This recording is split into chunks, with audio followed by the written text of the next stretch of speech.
¿Qué tal? ¿Cómo va? Seguimos. Sí, soy yo. Fui a la peluquería, finalmente me animé. Así que ya soy el de los videos de antes. Si veían los primeros videos, ya soy el mismo de antes.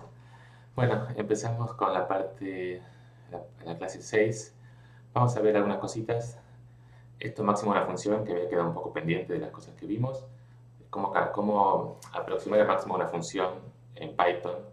¿Sí? Ya vieron en la teoría y en la práctica cómo acotar el error, por ejemplo, usar cotas teóricas para acotar el error de interpolación, el error de Newton. La clase pasada, perdón, la clase pasada también siempre dije Newton y era Taylor. Después lo corregí en el notebook, siempre es el polinomio de Taylor. Eh, entonces ya vieron cotas teóricas. Y acá lo que vamos a hacer es que uno puede también graficar, uno tiene el polinomio interpolador, tiene también la función original, entonces puede, por ejemplo, calcular la resta y de ahí calcular el módulo máximo, ¿sí? O para una función cualquiera calcular el máximo en Python, que va a ser más o menos lo mismo. Ahora vamos a ver que es como mirando el gráfico, ¿sí? Python no tiene herramientas, no vamos a usar herramientas teóricas, calcular derivadas, el estudio de la función, sino simplemente mirando el gráfico, dónde se alcanza el máximo en el gráfico, ¿sí? Ahora sí lo vamos a ver. Y la otra cosa es para la última parte de la práctica, que es interpolación lineal a trozos, interpolación por splines cúbicos. Vamos a ver los comandos de Python. Toda la teoría esa la van a ver, o ya la vieron en la teórica, en la práctica. Acá vamos a ver cómo se puede hacer con Python, ¿sí? Bueno, empezamos. Esto es lo mismo siempre, descargar estos paquetes, math, numpy y matplotlib pyplot. Entonces, supongamos que queremos hallar el máximo de esta función seno de x menos x al cuadrado en el intervalo menos 3, 3. ¿Sí? Entonces, por eso, si uno quisiera hacer analíticamente, tendríamos que calcular la derivada, buscar dónde se anula la derivada y ver ahí si es máximo, si es mínimo. ¿Sí? Entonces, primero grafiquemos la función xplot 100. Ahora estamos tomando siempre 1000, así que tomamos 1000 o 1001, lo mismo. Puntos. Y acá y es la función y la graficamos seno de x menos x al cuadrado. ¿Sí? Si prefieren lo pueden definir siempre como una función aparte. Acá lo pusimos todo en un solo renglón, pero podrían definir def f de x seno de x menos x al cuadrado. Ven, este es el gráfico, ¿sí? Como está con este menos x al cuadrado, el máximo no se alcanza no es lo mismo que el seno, ¿sí? El máximo no se alcanza en pi sobre 2 o menos pi sobre 2. ¿Sí? Entonces, bueno, tenemos que ver este punto cuál es. Acá en el gráfico uno lo puede ver más o menos, 0,5 más o menos, algo así, ¿no? Si uno mira el gráfico, queremos ver este cuál es. Entonces lo que vamos a hacer es simplemente de este gráfico encontrar cuál es el punto máximo, ¿está bien? No vamos a hacer ninguna herramienta analítica, solamente lo que sería mirando el gráfico, pero acá mirando el gráfico, bueno, no podemos ver exactamente si es 0,5, 0,4, ¿sí? Entonces la clave es que para hacer este gráfico, nosotros hicimos una tabla de valores, ¿sí? Hicimos esta tabla de valores que es x son 1001 puntos x espaciados entre menos 3 y 3 y es el vector de lo que vale la función en esos 1001 puntos. Entonces simplemente lo que vamos a hacer para aproximar el máximo, para calcular el máximo aproximado es ver de esos 1001 puntos cuál es el que tiene el valor máximo, ¿sí? Entonces fijémonos i, casi sí, bueno, le pongo el print i, este print i, fíjense que como son 1000 puntos no me muestra todo, ¿sí? Esto ya lo dije alguna vez tal vez. La función print es como hace algo inteligente, digamos, o tiene su propio criterio de qué es lo que te va a mostrar. Por ejemplo, si le estoy pidiendo que me muestre muchos valores, no me muestra todo, me muestra solamente los primeros y los últimos, ¿sí? Es decir, print no me muestra exactamente todo el contenido de la función, sino que es algo como mostrarme de forma fácil de ver lo que hay en el vector. Entonces, 1000 valores no los puedo ver fácil. Si acá ponía 100, comparar. Si acá ponía 100, ahí sí me muestra los 100. No sé cuál es el borde, digamos, 100 los muestra, 1000 no los muestra, bueno, no sé exactamente cuándo muestra. Pero entonces la idea es esta, de todo este vector ahora son los 100 puntitos que usó para graficar, ¿sí? Si lo quieren ver todavía un poquito mejor, acá podemos poner puntos. Entonces, esto es lo que le estamos pidiendo a Python que grafique, todos estos puntitos, ¿sí? Después, si uno pone esta opción punto, lo que hace es, en vez de graficar puntitos, lo une todo con una línea. Pero bueno, ahora lo que queremos ver de todos estos puntitos, cuál es el que tiene la altura máxima, ¿sí? Cuál es el máximo de esta función, seno de x menos x al cuadrado, cuál es el que está más arriba de todos estos puntitos. Y entonces lo mismo, la altura de esos puntitos, o la coordenada y de esos puntitos, son todos estos números, ¿sí? Siempre se lee por renglón. Entonces acá, ¿cuál es el máximo? Bueno, si lo buscamos más o menos, está por acá 23, 0,23, alguno de estos, ¿sí? 0, este de acá. Sí, este de acá sería el máximo, ¿sí? Entonces podemos ponernos a mirar uno por uno hasta buscar el máximo. Si es una función así que va creciendo y después bajando, bueno, es fácil. Pero ya si por ejemplo tomábamos 1000 puntos, ya acá ni siquiera me los muestra, o sería muy engorroso ponernos a buscar entre 1000 puntos cuál es el máximo. Entonces tenemos directamente la función max, ¿sí? Este es lo único que vamos a ver ahora de esto, es usar la función max de los valores i, ¿sí? O sea, uno hace el gráfico, o no hace falta graficar, pero uno toma los puntos x y x espaciados, le calcula la imagen a todos esos puntitos, y de ahí tomamos el mayor de todos, ¿sí? Con esta función max. Entonces nos da 0,232. Ah, había uno más grande. Ah, porque ahora tomamos más puntos. Mientras tomamos más puntos, mejor va a ser la aproximación que obtengamos del máximo, ¿sí? Porque estamos tomando más puntos, entonces podemos enganchar mejor a la punta, ¿sí? Por eso esto es siempre una aproximación, no nos da el valor exacto. Mientras más puntos tomemos, antes lo habíamos hecho con 100, ahora cambia un poquito, ¿sí? En vez de 23, 24, 23, 13. O sea, de los 100 puntos, el que tiene altura máxima, el que tiene coordenada y máxima, tiene altura 0,23, 13. De los 1001 puntos, si tomamos 1000 puntos, ahí mejoramos un poco, 0,23, 24, ¿está bien? Y ahora una cosa que uno puede querer calcular es, bueno, este es el i, esta es la altura máxima, pero ¿cuál es el valor de x? ¿Sí? Muchas veces necesitamos, en general, si nos interesa, por ejemplo, acotar el error, no nos interesa cuál es el x donde se alcanza el error máximo, simplemente nos interesa cuál es el error máximo, ¿sí? Pero si nos interesa saber qué puede pasar a veces que queramos saber cuál es el x cuál es la coordenada x de este punto de acá, hay otro comando que es argmax. Argmax quiere decir argumento del máximo, creo que se traduce, creo que es la interpretación, argumento del máximo, y lo que quiere decir es, bueno, ¿cuál es la coordenada donde se alcanza el máximo? ¿Sí? Probamos esto así. ¿Cuál es la coordenada? 575, ¿sí? Entonces, ¿qué representa este 575? No es que x vale 575, sino que es la coordenada 575 del vector xplot, ¿sí? Xplot era un vector de 1001 puntos. La coordenada 575 de ese xplot, de ese vector, es donde se alcanza el máximo. Entonces tampoco queremos este número, no queremos 575, queremos saber x. Entonces ahora simplemente acá ponemos la coordenada x es, para elegir una coordenada de un vector, es directamente poner entre corchetes, esto ya creo, no sé si lo hicimos alguna vez, para ver una coordenada del vector y no trabajar con todo el vector a la vez, ponemos entre corchetes la coordenada que queremos, ¿sí? Es como si uno pusiera el x sub 5, acá sería, en vez de poner sub 5, ponemos entre corchetes, o el x sub 575, acá ponemos entre corchetes 575, ¿sí?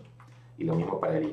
Acá está puesto 58 porque estaba con 100 puntos, pero para 1000 puntos nos da esta coordenada, 575, y bueno, ejecutamos así, y vemos lo que nos da. Nos da que el máximo se alcanza cuando x es 0,45, y ahí en ese punto y vale 23,42, que era lo que habíamos visto, ¿sí? ¿Está bien? Entonces podemos probar si quieren, ver realmente la función que vale eso, y bueno, cuando volvemos en 0,45 nos da este valor que teníamos, ¿sí? Si quieren pueden probar analíticamente, en este caso calcular la derivada, a ver cuándo se anula, pero no es tan fácil porque tenemos un seno y un x cuadrado. Entonces, resolver una ecuación tipo x igual a seno de x, algo así, x igual a coseno, no es tan simple. Entonces, por eso en este caso no queda otra que hacerlo analítico, que hacerlo, en la práctica. Pero también vamos a ver varias aplicaciones donde necesitamos hacerlo así, gráficamente, ¿está bien? Entonces, esa es la forma. Construimos el vector x de puntos x paseados, evaluamos la función en esos puntos x paseados, y después nos quedamos con el valor máximo que haya alcanzado cuando evaluamos en todos esos puntos, ¿sí? Aplicación típica de esto es eso, acotar el error en Python, no una cota teórica del error, sino en Python, cuál es realmente el error que se alcanza en la práctica, ¿sí? La cota que encontramos teóricamente siempre es una cota superior, o sea, es el peor caso, el peor error que puede haber acá es este, pero siempre hacemos alguna acotación, simplificamos, entonces no es exactamente, puede ser que el error real sea menor que el error que encontramos, ¿sí? Entonces vamos a ver, por ejemplo, qué pasa con el error de interpolación de esta función, que ya vieron en la teórica que es una función un poco complicada de aproximar interpolando, que si voy aumentando el grado no va mejorando la interpolación, siempre se mantiene algún error. Entonces vamos a ver qué pasa con esto, por ejemplo, en 5 puntos x espaciados. Definimos la función, la evaluamos en un punto cualquiera, funciona. Y ahora graficamos la función esta. Esta es la función, y bueno, queremos interpolarla y calcular el error máximo. Todo esto ya lo vimos interpolar, ya lo vimos en la clase pasada, así que lo hago un poco rápido. tomamos un vector de 5 puntos equipaseados. X ahora son los puntos donde vamos a interpolar, 5 puntos equipaseados. Construimos el polyfit del vector interpolador, el vector de coeficiente del polinomio interpolador, P el polinomio interpolador, y graficamos. Todo esto lo vimos la vez pasada, así que lo pueden repasar ahí. En azul la función que queremos y en naranja el interpolador. ¿Sí? Como se ve, tiene errores bastante grandes, no es fácil interpolar, no es fácil aproximar esto por un polinomio interpolador. Entonces queremos ver este error. Acá lo podríamos más o menos calcular. El error más grande tal vez está acá, o tal vez está por acá, no sé si lo llegan a ver bien. En algún lado queremos ver dónde está el error máximo. Y entonces primero construimos el vector de errores. Esa es la primera parte, construir el vector de errores. Si esto digamos, sería algo nuevo, es el vector de errores. ¿Qué es el error en cada punto? Es el valor absoluto de la diferencia. ¿Sí? En cada punto el error es módulo de f de x menos p de x. ¿Sí? El error en el valor x es módulo de f de x menos p de x. Entonces construimos el vector de errores también a partir del gráfico, digamos, usando los vectores que usamos para graficar f de xplot y p de xplot. ¿Sí? F de xplot sería esta curva azul, pero no es la curva continua, sino todos los puntitos equipaseados que tomamos. Y f de xplot, digamos, es evaluar la función en esos puntos equipaseados. Y p de xplot es evaluar el polinomio naranja. ¿Sí? Entonces, cuando hacemos la resta, nos va a dar, hacemos la resta y tomamos módulos. Si queremos, siempre nos interesa cuando acotamos error, el módulo del error, el módulo de la diferencia. Y graficamos. ¿Sí? Entonces, acá podemos ver, este es como el vector de errores, el gráfico del vector de errores. ¿Sí? Fíjense que acá donde está el error más grande, donde uno puede ver el error más grande, se relaciona con este de acá. ¿Sí? En este caso, el error más grande es 0,45, algo así. ¿Sí? Y este que también acá había un error bastante grande. Ahora, cuando vemos el gráfico se ve que ahí era un poquito más chiquito, ¿sí? Que los errores más grandes, en general pasa eso para interpolación en puntos equipaseados, los errores más grandes se alcanzan cerca de los extremos. ¿Sí? Y bueno, entonces, ¿cuánto vale esto? Ahora lo mismo que antes, max R. ¿Sí?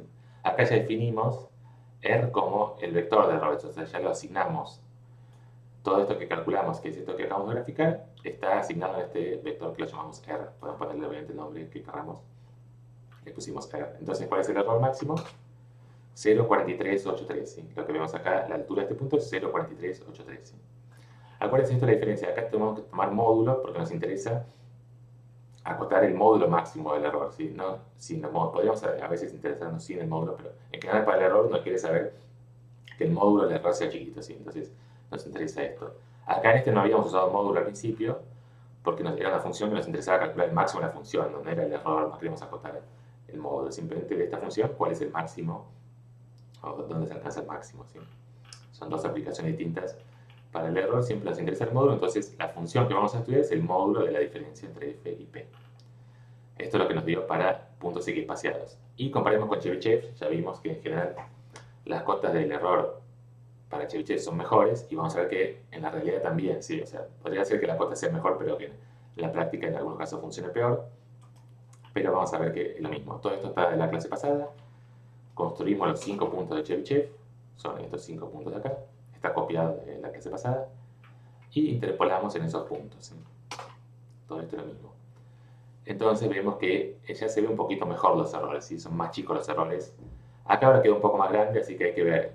Tenemos que ver. Esto se achicó. Esto seguro se achicó. ¿Sí? Comparado con esto. Pero acá se agrandó. Entonces no queda claro cuál es peor. Si quieren también pueden comparar los dos. Podemos graficar las dos cosas juntas. Podemos graficar todo en un mismo gráfico, acá. Y acá pongamos labels para poder comparar. Label equipaseados.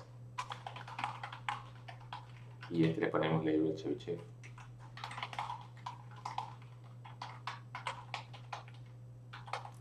Chebyshev plt.legend.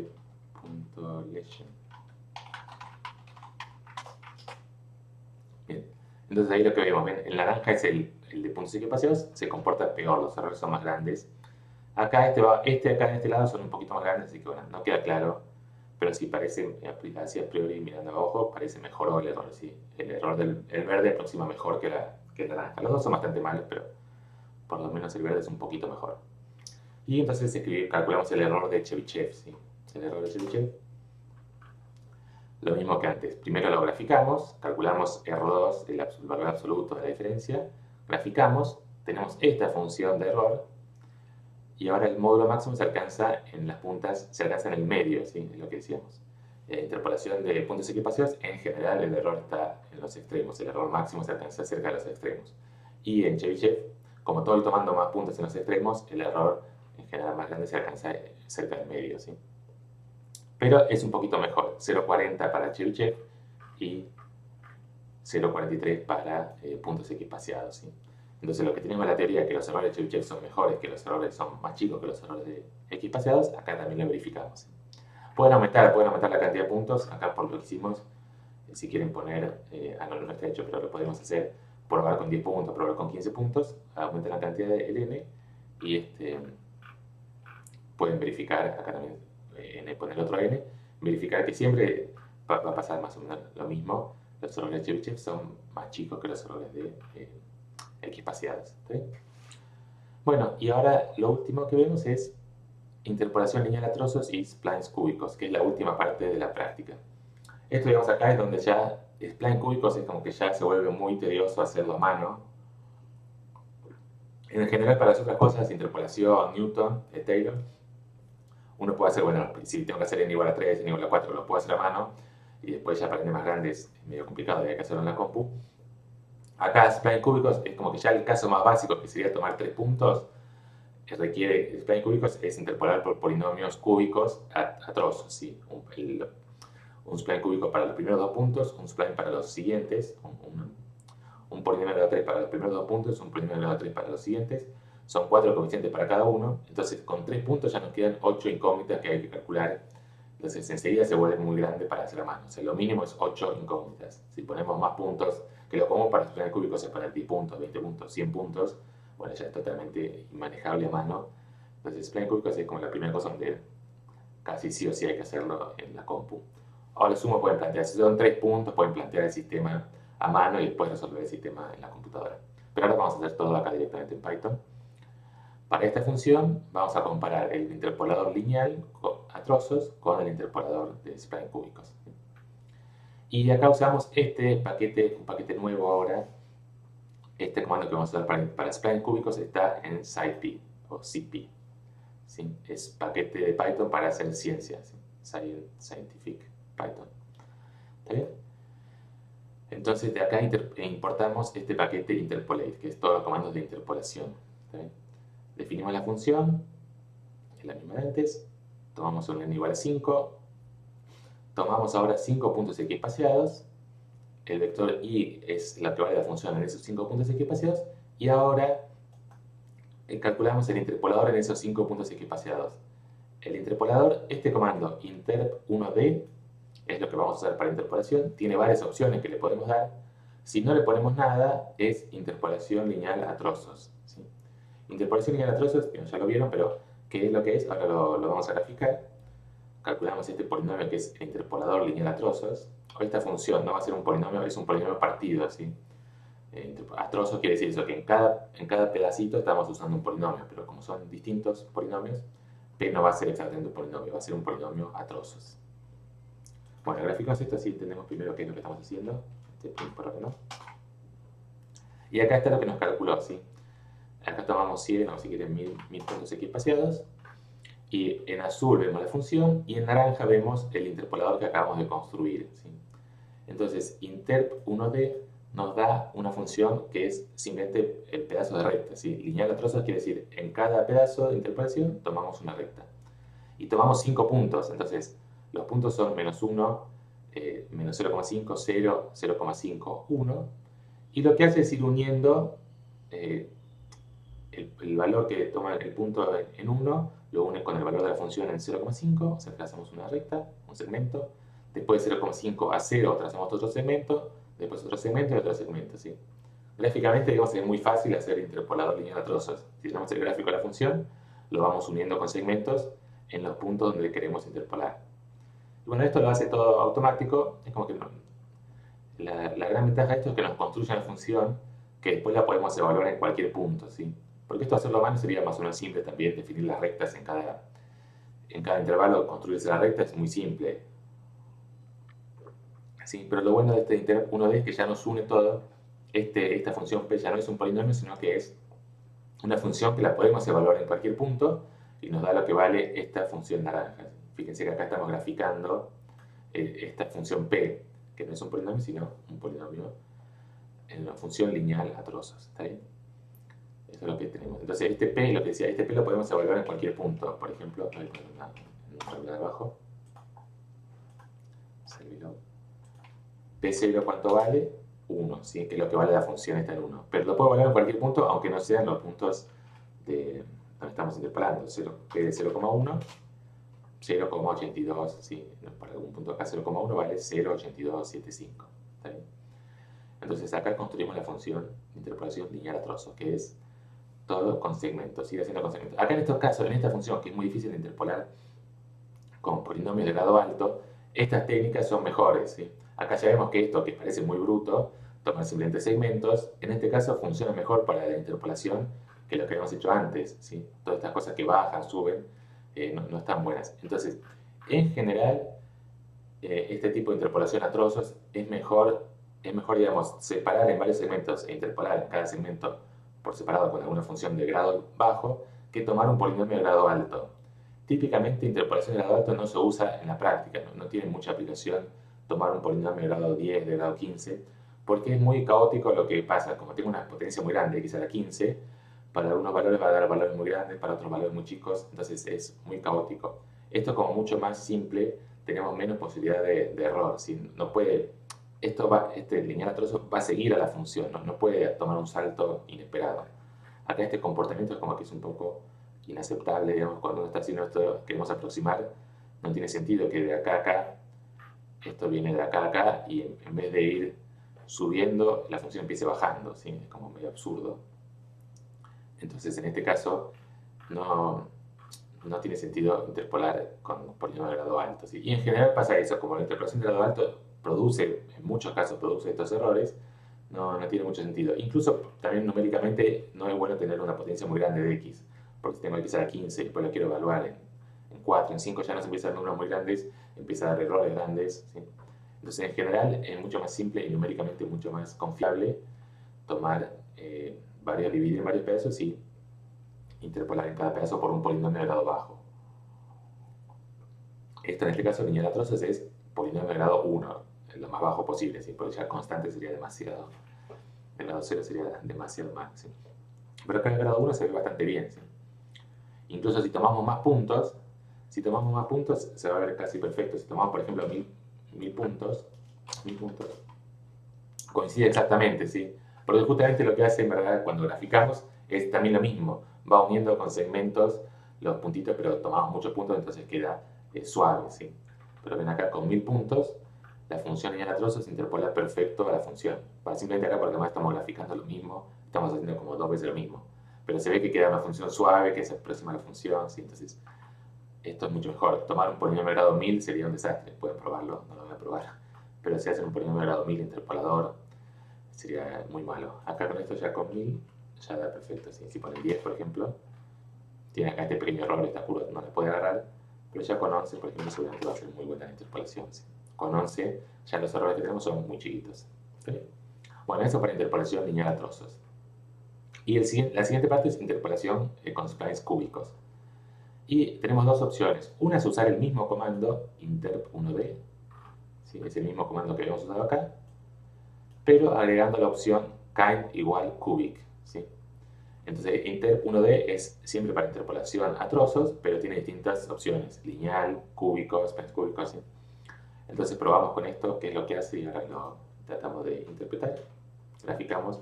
Entonces, lo único que hicimos es agregar esta función cubic, y ahora graficamos la función y el polinomio interpolador.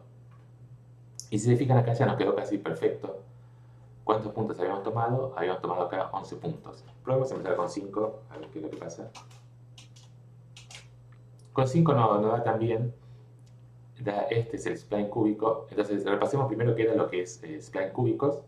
Spline cúbicos es tomamos 5 puntos, el 0, el menos 1, el 0,5, el 0, el 0,5, el 1.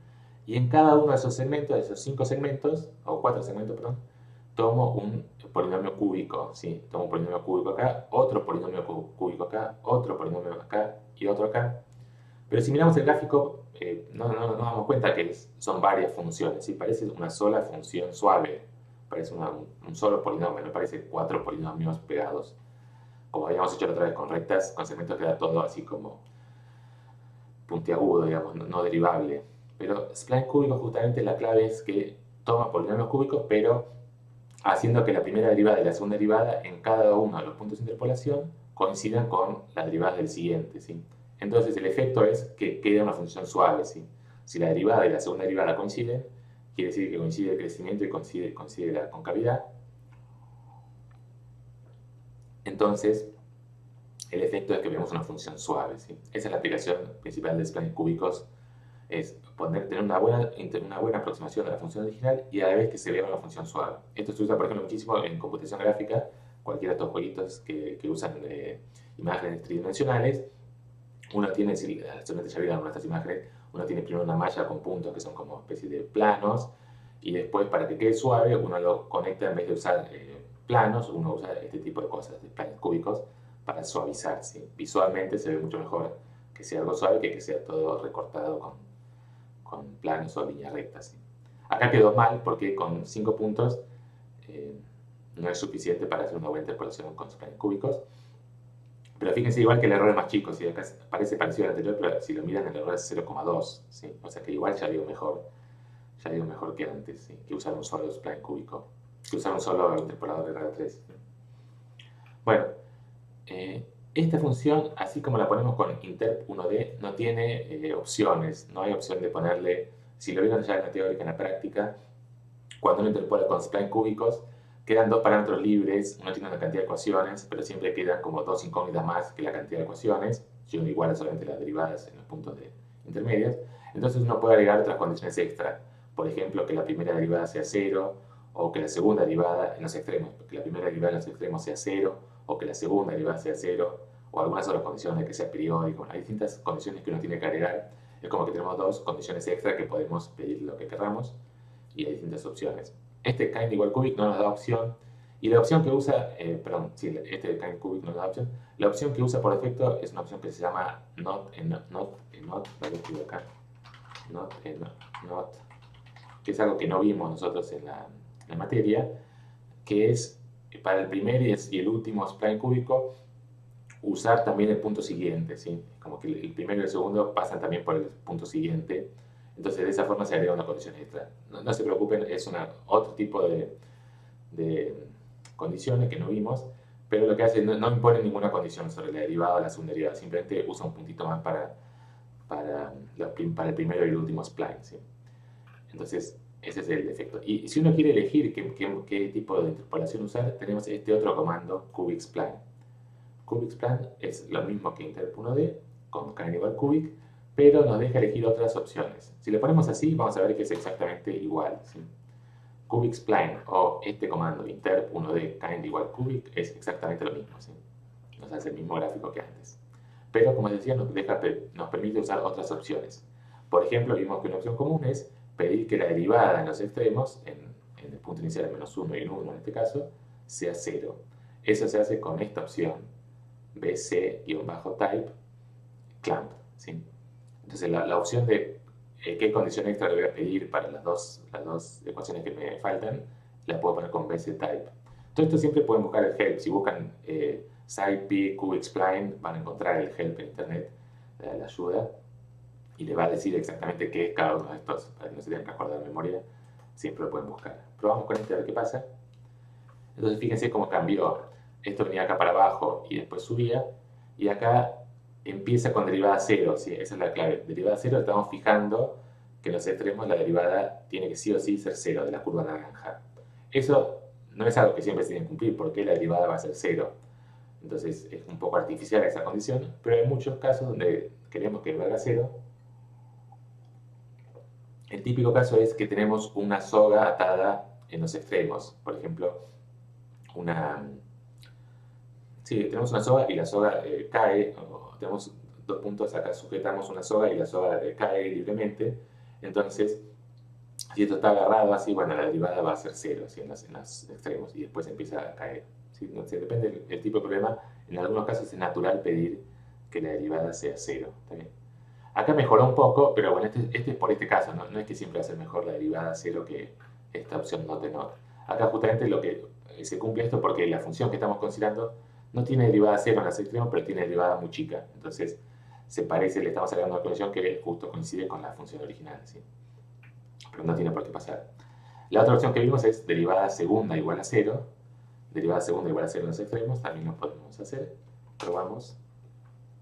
Y acá da un poco mejor que el primero, un poco peor que el segundo. Bueno, eso no hay relación, digamos, cuál va a ser mejor o cuál va a ser peor. En general, estos dos requieren un poco de conocimiento previo del ejemplo que estamos tomando, de la función que queremos construir. Para usar esto tenemos que saber que realmente la función tiene derivada 0 en los extremos. ¿Sí? O para usar que la función tiene la derivada segunda igual a 0. ¿Está bien? Entonces, esta condición por default, note es como que no asume nada que la derivada es 0, que la segunda derivada es 0, que la función es periódica, no asume nada, simplemente usa un dato extra para interpolar. Entonces, en general, es como la más libre de restricciones. O sea, si uno no sabe nada de la función, puede usar esta, así como está esta función not en not. ¿Sí? El problema que tiene not en not, si lo hacen en los ejercicios, justamente, si quieren verificar los ejercicios de la práctica, que hay un ejercicio que usa 3 puntos, esta opción not en not no funciona cuando hay solo 3 puntos para interpolar. Por lo que decía que quiere agregar un punto extra. Entonces, si agrega un punto extra, coincide con el último punto y le da error como que está haciendo 2 veces lo mismo. No le vale la pena entrar mucho en detalle, pero esta función así, cubixpline sin opción, o esta función interp1d kind igual a cubic sin, usando la función de defecto que es not en not, para 3 puntos le va a dar error. ¿Sí? Entonces, acá si van a ser con 3 puntos, usen alguna de estas dos. Clamp si quieren pedir que la derivada en los extremos sea 0, o natural si quieren que la derivada segunda en los extremos sea 0. ¿Está bien? Y lo mismo que la que ya vimos, interp1d, lo que nos devuelve es una función que es polinomial a trozos. ¿Sí? Acá si quieren pueden probar, a veces si uno quiere saber qué es lo que nos devolvió, qué es P3, podemos simplemente poner P3 Enter, y acá nos muestra lo que es interpolate cubixpline, ¿sí? Es una función de tipo cubixpline, ¿sí? No es un polinomio, es una función de tipo cubixpline. No puedo poner, a ver qué pasa si pongo print P3. No me acuerdo si lo probé. Para un polinomio puedo poner print el polinomio y nos muestra la función. Para esto no sé qué va a hacer. Print P3. No hace nada, no tiene ningún print, solamente nos muestra lo mismo cubixpline, ¿sí? Bien, es entonces todo con respecto a la clase de hoy. Con esto ya terminamos. Le dejo esto para la última parte de la clase. Hay una parte que es integral, aproximadamente integral por regla de trapecios. Se los dejo acá. Sí, bueno, lo vemos. Les iba a decir que lo vean para no hacer tan larga la clase, pero creo que no fue muy larga hoy, así que vemos esto último, que es para la última parte de la clase. Queremos calcular una integral por la regla de trapecios. ¿Sí? ¿Qué sería hacer la regla de trapecios? Es recién cuando vimos esto acá, cuando estamos haciendo esto, estamos calculando esta aproximación por esta línea naranja. Si ahora queremos calcular el área bajo la curva azul, y bueno, y esta función naranja pensamos que es una buena aproximación, para la función azul es difícil calcular la integral porque no sabemos integrar esta función 1 sobre 1 más 25x al cuadrado, entonces es difícil calcular el área bajo esta curva. Pero para esta curva naranja es súper fácil calcular el área porque son todos segmentos, entonces calcular el área es simplemente calcular el área de estos trapecios que quedan construidos. ¿Sí? Si uno traza líneas rectas verticales, quedan definidos unos trapecios. ¿Sí? Entonces, calcular el área de bajo la curva naranja es simplemente calcular el área de esos trapecios. Entonces, eso es lo que hacemos, aproximar integrales por la regla de los trapecios. Por ejemplo, si tenemos esta función, vamos a empezar simplemente graficando esta función. X igual linspace, ¿sí? No, esto es xplot, perdón. Xplot.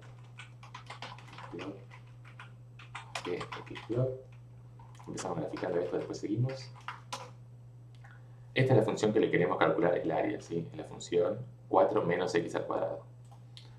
Entonces, trazamos el interpolador lineal a trozos, x y menos 2n.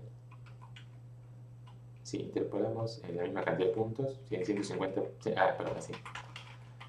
acá para graficar hemos usado 200, para el interpolador lineal a trozos usemos menos, acá usemos 15.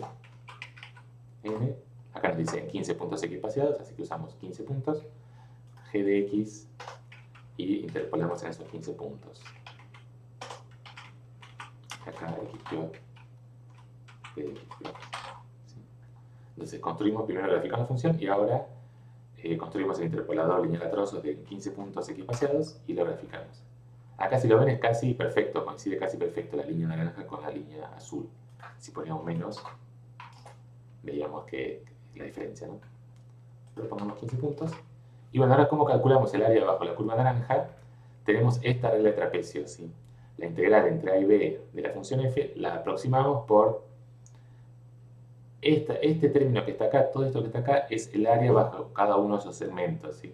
Porque el área es tomar directamente el promedio de la altura este con la altura del siguiente y dividir por 2 y multiplicar por la diferencia de los x, ¿sí? Es como que tenemos que pensar para calcular el área de trapecio, si lo pensamos al revés, el área de trapecio es base mayor más base menor sobre 2 por altura, ¿sí? Esta parte de acá representaría base mayor más base menor, o sea, las dos alturas son las dos bases si lo pensamos dado vuelta, y delta x sería la altura del trapecio, ¿sí? Si lo pensamos el trapecio horizontal, el delta x sería la altura del trapecio, entonces sumamos todas estas alturas. O acá esta otra fórmula, tal vez lo vieron así en la teoría y en la práctica, esta otra fórmula que es simplemente de desarrollar esta sumatoria y agrupar, como se van repitiendo algunos términos, agrupar así. Entonces ahora programamos esa función. Programamos esta sumatoria usando el copia de reglete que teníamos en igual a 15, usando un for, ¿sí? Entonces, ¿cómo vamos a hacer eso? Tenemos que programar esta sumatoria que está acá, ¿sí? Entonces, hacemos un for. Empezamos con la sumatoria igual a 0. Esto ya vimos cómo calcular sumatorias, ¿sí? Cómo calcular sumatorias es, empezamos con una suma igual a 0, y después para cada k, acá nos dice k desde 1 hasta n grande, ¿sí? Sumar esto. Entonces acá hacemos, para acá hay que ver, ¿cómo es? X, sí está bien,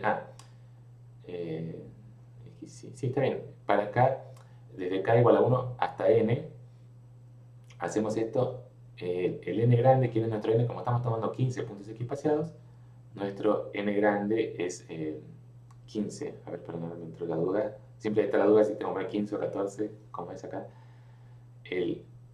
tomamos 15 puntos equipaseados. Los 15 puntos equipaseados van desde el 0 hasta el 14, ¿sí? Entonces, está bien, si tomamos un n15 acá tenemos que poner n para que vaya hasta el 14, ¿sí?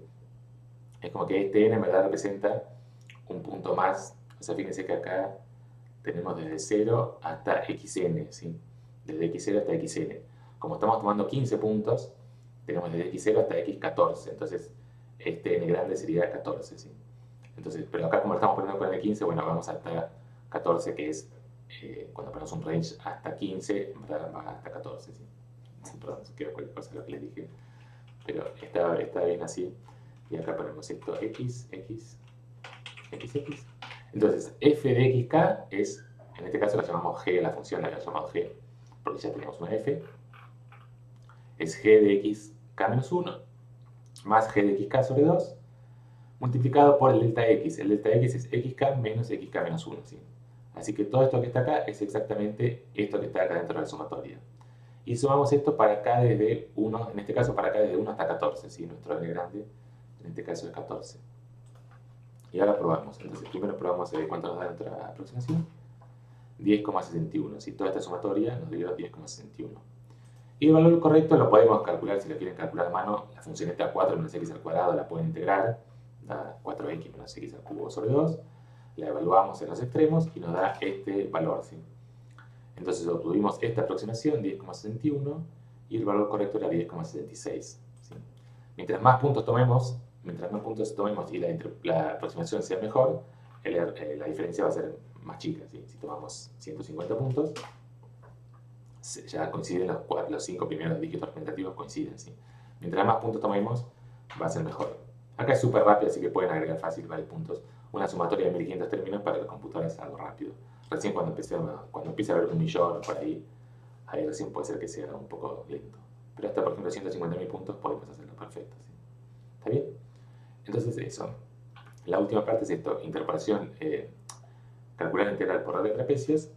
Tenemos esta fórmula que es una sumatoria y la fórmula de calcular sumatoria en Python es usar un for, ¿sí? Que es lo que ya habíamos visto.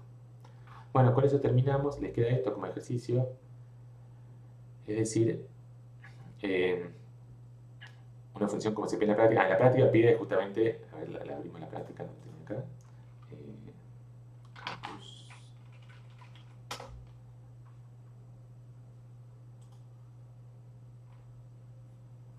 Esta parte no la había preparado porque no hay versión del video, pero ya que estamos la hacemos.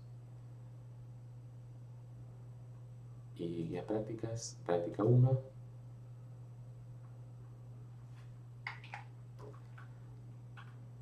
Y acá dice esto, hacer este programa, ¿no? Dados a x0 hasta xn, que es b, implementar un programa que reciba una función, el límite de intervalo, y calcule la integral entre a y b de f usando la regla de los trapecios, ¿sí?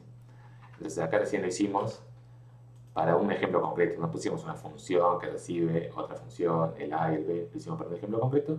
Pueden programar esto, tratar de meter esto dentro de una función y hacer el ejercicio de la práctica, ¿sí? Y otra cosita más, también se puede hacer sin usar for. Acá hicimos un for que en general, si usamos un for, es más lento que si lo hacemos directamente usando los comandos de NumPy. Ya vimos que los comandos de NumPy es que puede hacer automáticamente todas las operaciones a un array, a un vector. Entonces pueden tratar de hacerlo sin un for. Ya es un poquito más difícil, no se preocupen, digamos, mucho por eso. Y la forma de hacerlo sin un for sería tratar de usar esta expresión de acá, ¿sí? Como acá ya tenemos 2 veces cada uno de los términos, entonces podemos hacer toda esta sumatoria, toda esta multiplicar por 2 sin usar ningún for, simplemente usando operaciones de NumPy. Bueno, perdón que al final lo hice un poquito largo, pero con eso terminamos. Entonces con esto más o menos terminamos todas las cosas de la práctica 1. Cualquier duda que haya quedado, alguna cosa que quedó pendiente, me avisan y lo incorporamos en la clase que viene. Y si no, ya la clase que viene empezamos con la práctica 2, ¿sí? La práctica de resolución de ecuaciones no lineales. Bueno, con eso terminamos entonces. Hasta luego.